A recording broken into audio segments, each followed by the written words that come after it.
Bienvenidos a nuestro diplomado de Evaluación Económica en Salud.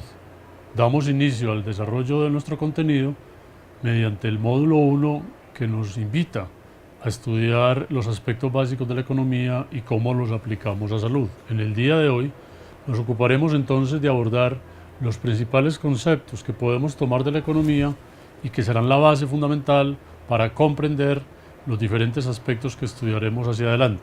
De modo que en esta clase les ofrezco básicamente unos conceptos a partir de 3 aspectos teóricos fundamentales y a continuación, como elemento central de la charla para motivar su estudio, nos ocuparemos de abordar un poco cuáles son los aspectos que caracterizan a los servicios de salud a partir de la teoría económica.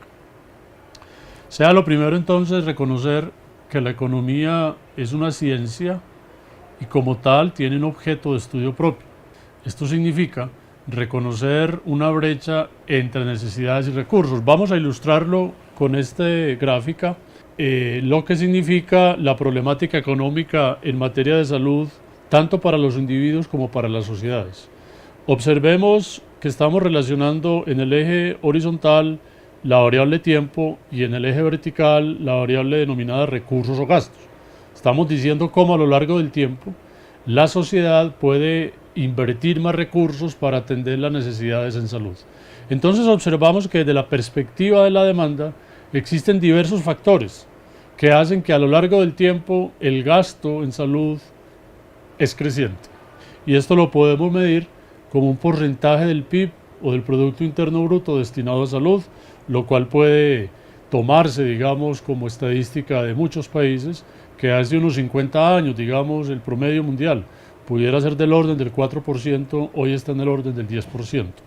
A lo largo del tiempo, pues, las sociedades se ven abocadas a gastar más en salud, a destinar más recursos, producto, por ejemplo, del envejecimiento, que implica una atención más individual de enfermedades crónicas, pero también muy importante la manera como se elevan las expectativas de la población. Ahora bien, del lado de la oferta, también reconocemos una serie de factores que de manera similar a como sucede del lado de la demanda, digamos que presionan el gasto hacia arriba. Mencionamos fundamentalmente 2 factores. Por un lado, las nuevas tecnologías.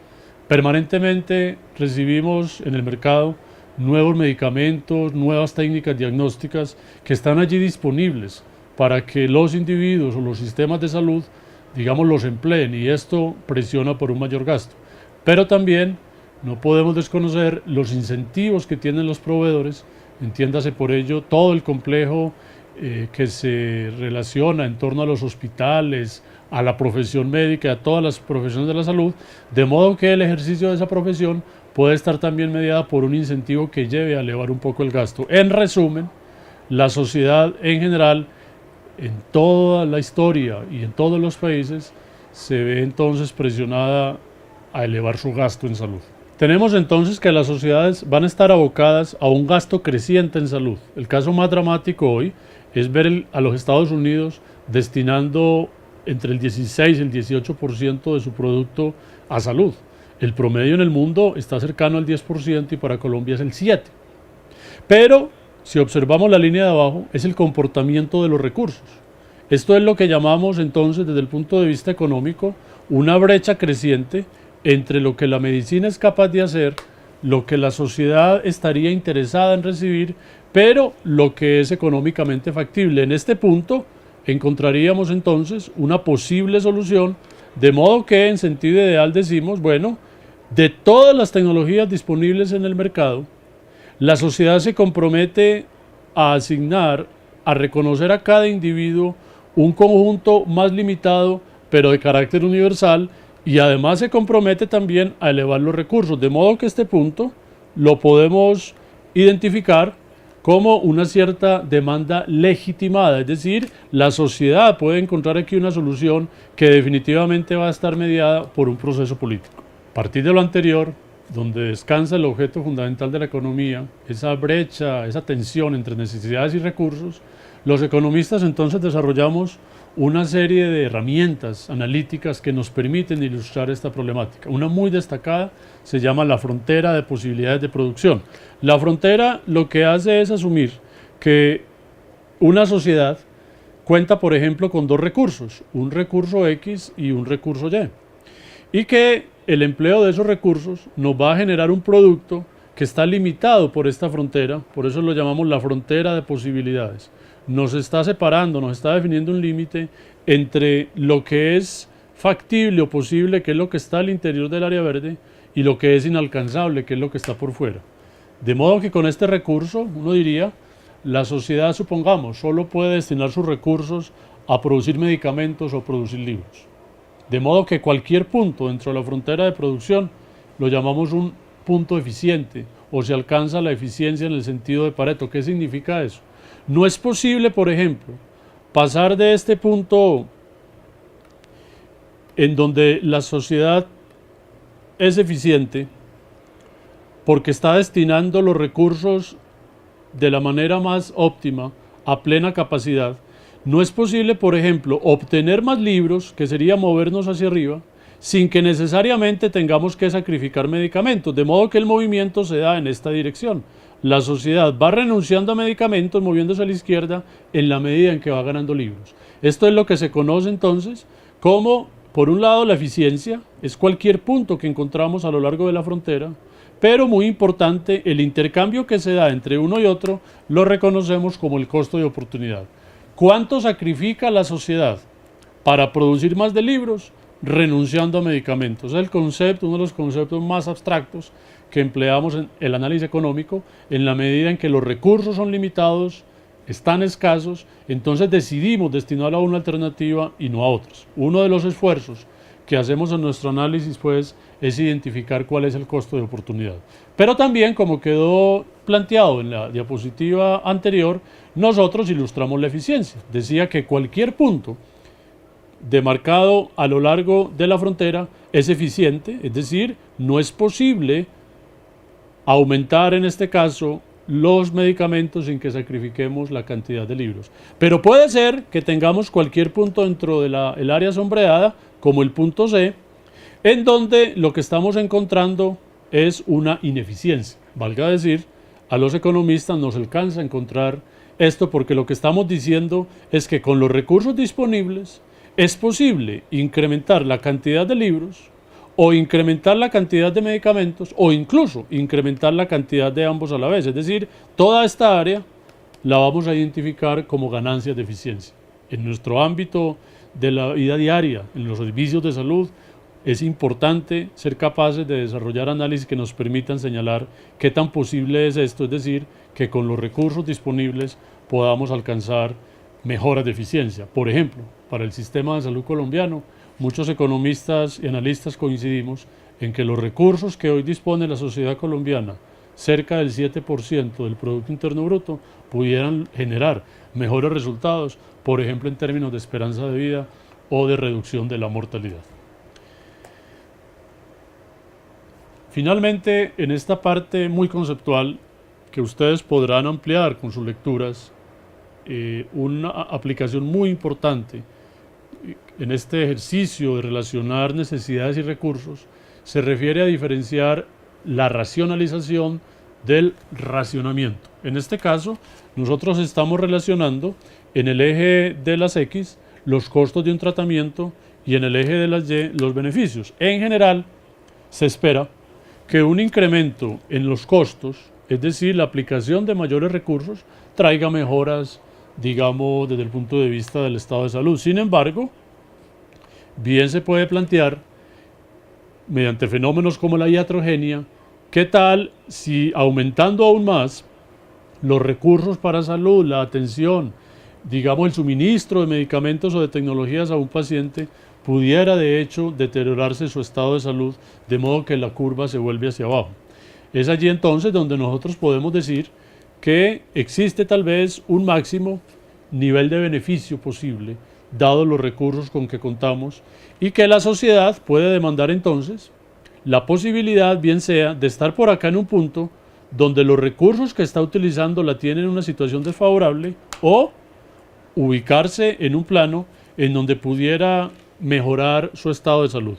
De modo que cualquier movimiento a la izquierda que signifique una reducción de recursos o cualquier movimiento en esta área hacia arriba que signifique buscar beneficios del tratamiento, en general lo identificamos como una racionalización, y esto se relaciona un poco con el concepto que veíamos en la frontera en la medida en que estamos ganando eficiencia. En este caso estamos redistribuyendo los recursos.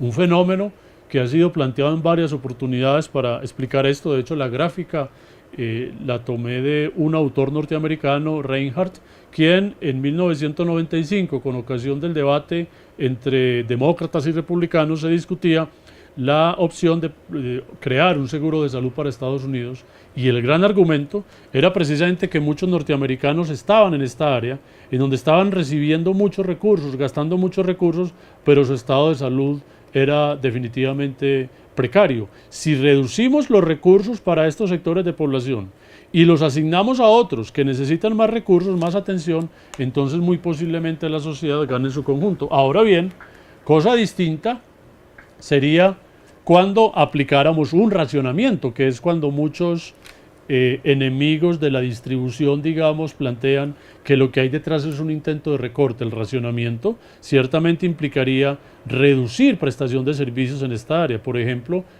fenómenos como el que se ha dado en España del famoso medicamentazo, por el cual, por ejemplo, se recortó el gasto en salud. El racionamiento, valga decirlo, es una forma por la cual definimos mecanismos que permitan asignar los recursos disponibles entre, digamos, las necesidades que tenemos mediante varios mecanismos. Uno de ellos es el precio, otro es la cola. Podemos decir, por ejemplo, los recursos disponibles para atender la enfermedad la vamos a atender en términos de llegada. Los primeros que llegan reciben los recursos. Y esa es una manera de recortar, de asignar prioritariamente. Pero también existe, y en ese sentido, el racionamiento es un proceso que definitivamente trae muchas consecuencias y es muy problemático, porque da a entender que no alcanza para todos y que es necesario definir algún mecanismo para decir cómo vamos a distribuir lo que tenemos. Esto en general se refiere entonces a la manera como asignamos lo que tenemos, a la manera como lo distribuimos. Pero en cambio la racionalización significa redistribuir los recursos de modo que busquen alcanzar un mayor impacto. Muy bien, luego de lo anterior, entonces nos preguntamos cómo es que la economía nos puede ayudar a analizar los servicios de salud. Este es un esquema que resume muy bien la manera como la economía puede interpretar el tema de los servicios de salud, y muy importante, nos ayuda a responder si el mercado es un buen mecanismo para asignar los servicios de salud. Vamos a concluir, como lo dice allí la frase, que nos podemos guiar por la idea de permitir tanto mercado como sea posible y practicar tanta intervención como sea necesaria. La invitación para ustedes con las lecturas y con el ejercicio que vamos a hacer en esta unidad es precisamente que seamos capaces de diseñar lo que yo denomino un cierto checklist, es decir, cuáles son las características que debería cumplir un servicio de salud para que estuviéramos tranquilos, dejando que sea el mercado el que se encargue de proveerlo, y que de no cumplir tales requisitos, definitivamente debemos contar con la intervención del Estado o algún mecanismo que llamamos de no mercado. Entonces la economía parte de una serie de supuestos que nos dice, bueno, vamos a imaginarnos un mundo ideal. Siguiendo autores como Adam Smith y otros economistas muy destacados, nosotros construimos un escenario del mundo que consideramos ideal, a partir del cual vamos a alcanzar el equilibrio, el bienestar. Es decir, este es el mundo ideal de los economistas, la eficiencia. Sin embargo, hasta aquí todo parece perfecto, que es el plano de la teoría. Sin embargo, lo que nos preguntamos a continuación es si este mundo ideal, el que encontramos acá a partir de la teoría, es el que realmente encontramos en la realidad. Yo he utilizado mucho un símil, aprovechando que en general vamos a tener unos participantes del área de salud. Los médicos que estudian hoy difícilmente identifican el sarampión, pero lo estudian. A muchos economistas y quienes estudian economía creo que les sucede que saben mucho del mercado, pero no lo conocen. Y no lo conocen porque estudian el mercado en este plano teórico, pero no reconocen mucho cómo es que está el mercado en la realidad. Por eso, la habilidad, el conocimiento que quiero que desarrollen muy bien en esta unidad es identificar esos fallos de mercado que dan lugar a la intervención del gobierno, la cual también, no podemos ser ingenuos del todo, presenta dificultades, todo lo cual da lugar a unas reformas. Los supuestos fundamentales sobre los que se basa el análisis económico los podemos plantear básicamente en 4. Primero es la competencia. El mundo teórico que se plantean los economistas nos dice que está conformado por un mundo en el que cada uno de nosotros es, digamos, desconocido, es anónimo, no puede definir variables en el mercado. El mercado está conformado por una multiplicidad de agentes, cada uno de los cuales interactúa con todos, y el precio, que es una variable resultante muy importante, no puede ser entonces determinado porque cada uno tiene un poder muy, muy pequeñito. Por eso hablamos de competencia perfecta.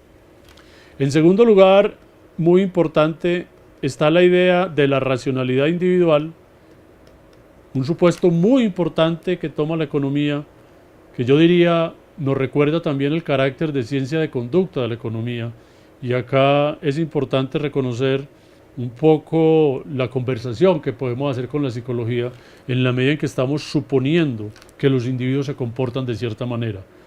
¿Cómo pensamos los economistas que es la racionalidad de los agentes? Básicamente que cada uno está buscando lo mejor para sí, que está buscando emplear el menor número de recursos para alcanzar un resultado deseado, o en sentido inverso, que está buscando los mejores resultados posibles dados los recursos que está utilizando. En tercer lugar, muy importante, es el carácter de la información. El análisis económico parte de la idea que todos tenemos información perfecta. Sabemos qué nos va a pasar en el futuro, cuáles son los precios de las mercancías, cuáles son las disponibilidades que tenemos en los mercados. Y finalmente, nosotros decimos que todo en economía es apropiable, todo tiene dueño. Existe claramente unos derechos de propiedad que son respetados y que las transacciones que se realicen entonces no tienen costos adicionales producto, por ejemplo, de temas como la inseguridad. Estos 4 supuestos, aunque hay más, son los que nos ponen pues en el plano de la teoría de decir, oiga, ese mundo ideal caracterizado por esos 4 aspectos nos permite alcanzar la eficiencia y el bienestar. El gran llamado que nos hacemos entonces es: miremos si estas 4 características se cumplen en la realidad o no del sector salud. Veamos rápidamente entonces, por un lado, qué pasa con la competencia. Es cierto que en el sector salud encontramos competencia perfecta, es decir, que ninguno de nosotros y ningún agente tiene posibilidad, por ejemplo, de definir el precio.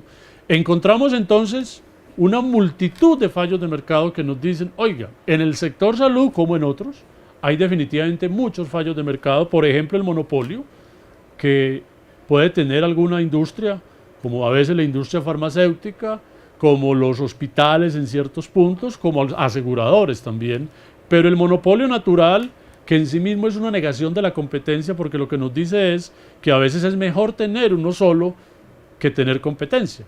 Puede ser el caso, por ejemplo, de un territorio pequeño donde definitivamente basta con tener un hospital y no tiene sentido buscar la competencia. Pero podemos también tener estrategias, lo que llamamos comportamientos estratégicos, como el oligopolio, donde varios agentes se reúnen para formular, por ejemplo, tarifas, controlar el ingreso a las universidades, o la competencia monopolística, donde si bien hay varios agentes, cada uno busca diferenciarse de los demás. Y una muy importante que tiene demasiada aplicación en el sector salud son las patentes y otras intervenciones por las cuales, con la mejor intención de promover la investigación y el desarrollo, se facilita, por ejemplo, que una industria pueda ejercer una, digamos, monopolio temporal, producto de una patente, pero bien sabemos, eso trae complicaciones en materia de bienestar. Un segundo problema bastante serio que encontramos en el sector salud es la existencia de bienes públicos.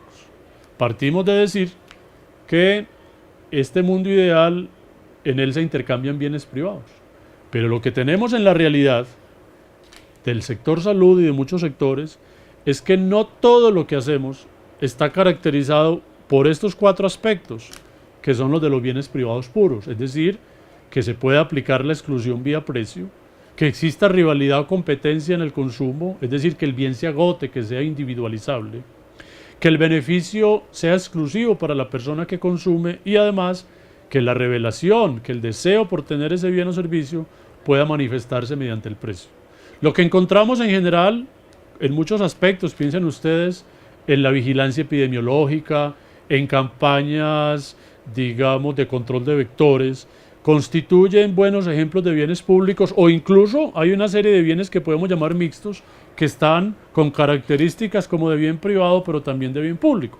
Por ejemplo, una vacuna es un bien mixto que si bien permite la exclusión y ella se agota, su beneficio es colectivo y puede ser que la revelación de las preferencias no suceda bien mediante el precio.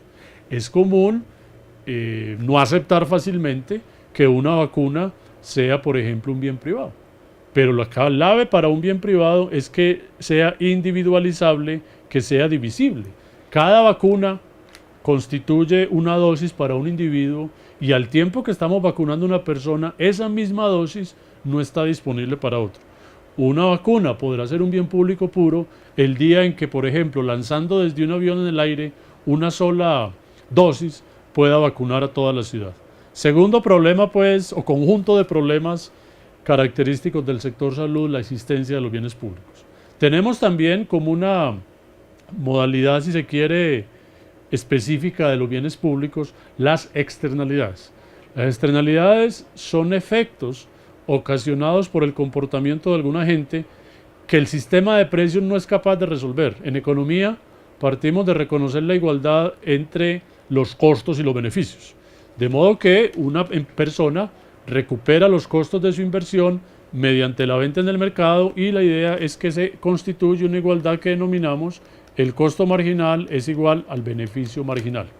Sin embargo, existen algunas situaciones como las externalidades negativas en donde podemos encontrar el hecho que el costo marginal para la sociedad va a ser superior al costo marginal para los individuos.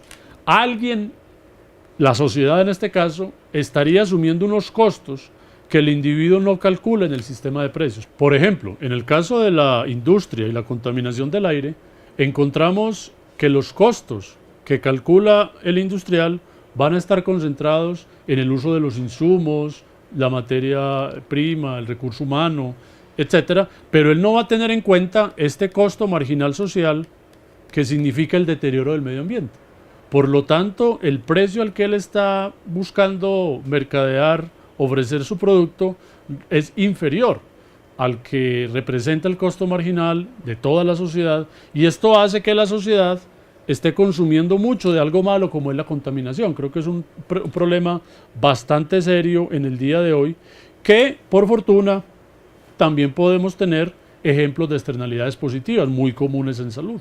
Aquí un poco el sentido es, a la inversa, nosotros encontramos que algunas personas consumen algo que ocasiona beneficios sobre otras personas. Un muy buen ejemplo son las vacunas.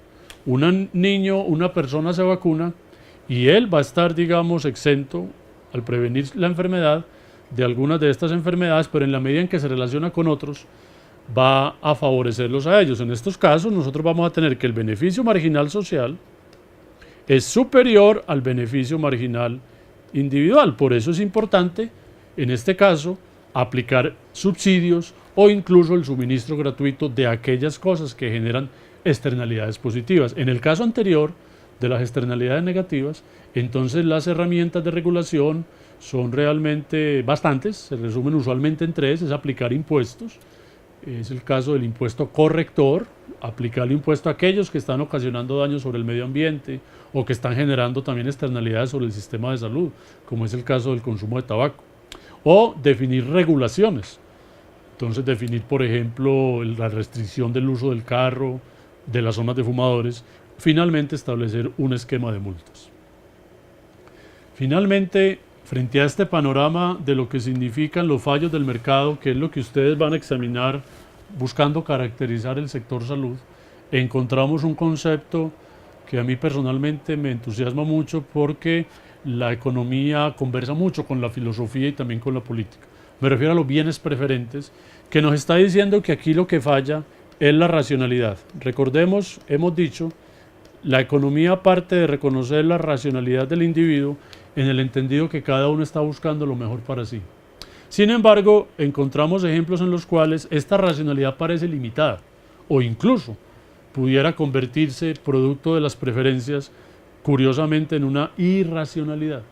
El mejor ejemplo lo encontramos cuando en las vías la gente va a querer estar cruzando siempre por el camino más corto, que hace parte de nuestra racionalidad. Y entonces lo que acostumbramos ver es todas aquellas personas que son víctimas de accidentes de tránsito por haber cruzado una avenida muy peligrosa. Es allí donde la sociedad, mediante un mecanismo como el del puente peatonal, establece limitaciones al comportamiento de las personas, estimula el consumo de unas cosas que le hacen bien, como es el caso del puente, pero también, como es el caso del cigarrillo, establece prohibiciones. Los bienes preferentes, pues, son ejemplos en los cuales la sociedad, por la vía de un mecanismo político, como es la ley, sustituye la racionalidad individual y se constituye o establece una racionalidad colectiva en la medida en que está buscando el bienestar de las personas, estableciendo el consumo obligatorio y gratuito de unas cosas que hacen bien, o prohibiendo o restringiendo el consumo de unas que hacen mal, como es el tabaco. Hemos visto pues los conceptos básicos que nos permiten realizar el análisis económico de la salud. Espero que hayan disfrutado estos momentos, que puedan seguirlo examinando en la medida en que sea necesario y lo más importante, que acudan al material de apoyo para hacer las lecturas y interpretar muy bien los esquemas que se ofrecen. Al mismo tiempo, emplear el recurso de la asesoría que está disponible, como también los encuentros sincrónicos en donde vamos a poder resolver sus inquietudes.